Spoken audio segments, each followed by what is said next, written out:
The Prime Minister has been in Tasmania's north today, where he's promised to invest more than $200 million in Australia's timber industry.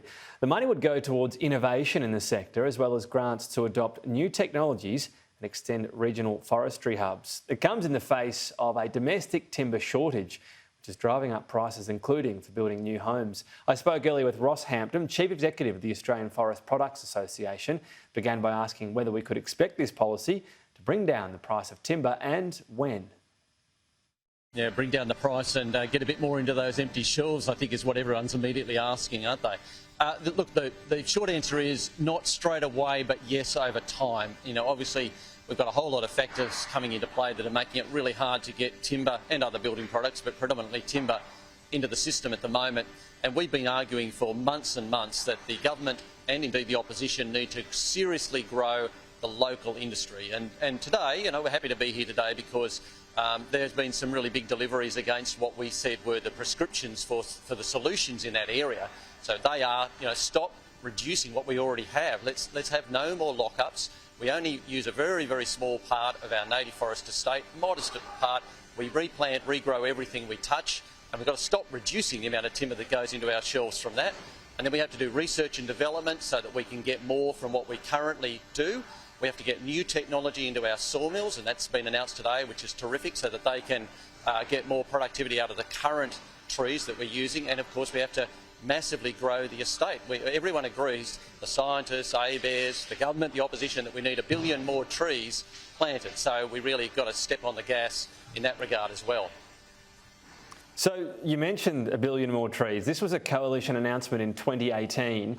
We've had 2 completed years since then where we can get statistics, and it seems they're about 1% of the way there if you measure it in hectares. Why is it such a failure? Yeah, I don't think anyone's really pleased with the progress, but it is a difficult thing, and we appreciate the government's added to the policy mix in this election. We've got another 86 million now out and about for establishment grants for farmers. There's been a multitude of problems to address, really, why we haven't got that planting happening at the rate that it should be happening, and everyone admits it should be happening, even the government.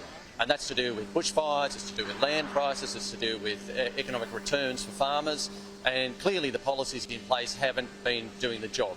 The best time to plant a tree, of course, is yesterday, then the very next time, best time to plant it is today or tomorrow.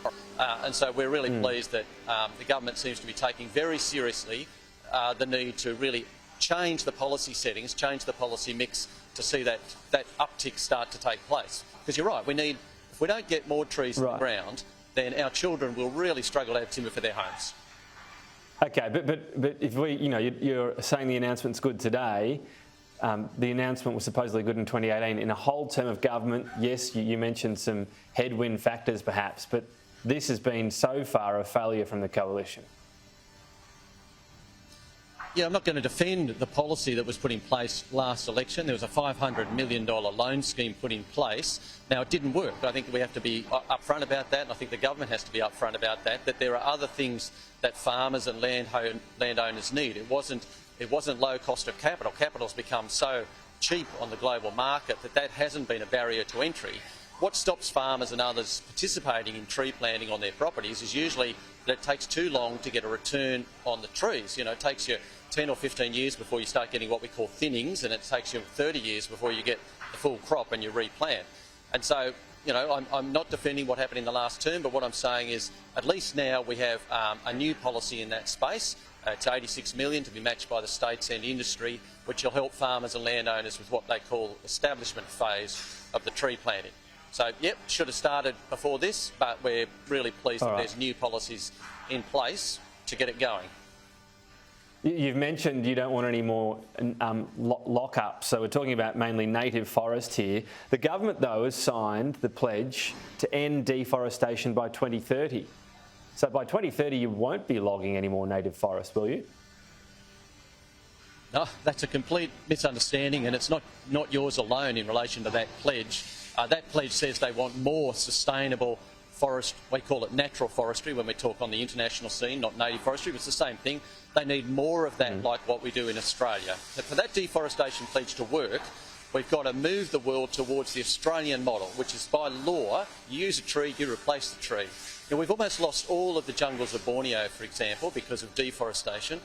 The Congo in Africa has gone back by 4 million hectares in the last year alone, because in some parts of the world, forestry equals deforestation. Now, in Australia, it doesn't.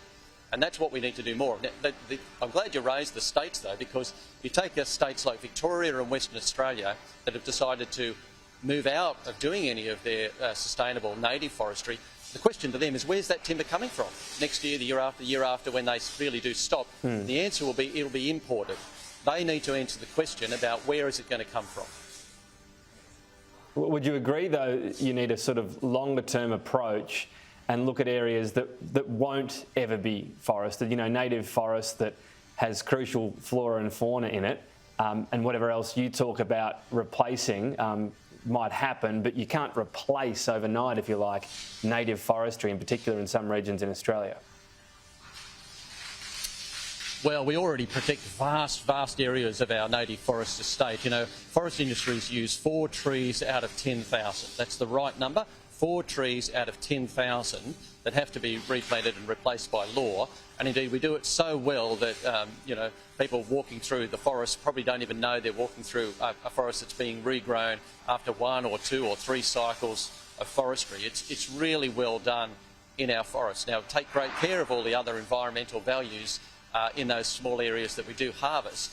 But the bigger question is, what are we doing about the world's fibre needs? I mean, the world needs 4 times as much fibre as it does now by 2050 to house and clothe and feed to 9.5 billion people. And if places like Australia do less, we're just asking other countries to do more. We already import 25% of our house frames. So we'll see where this one goes. We've got to leave it there, but the last pledge fell short, as you say. You're more confident this time, Ross. Thanks for your time today.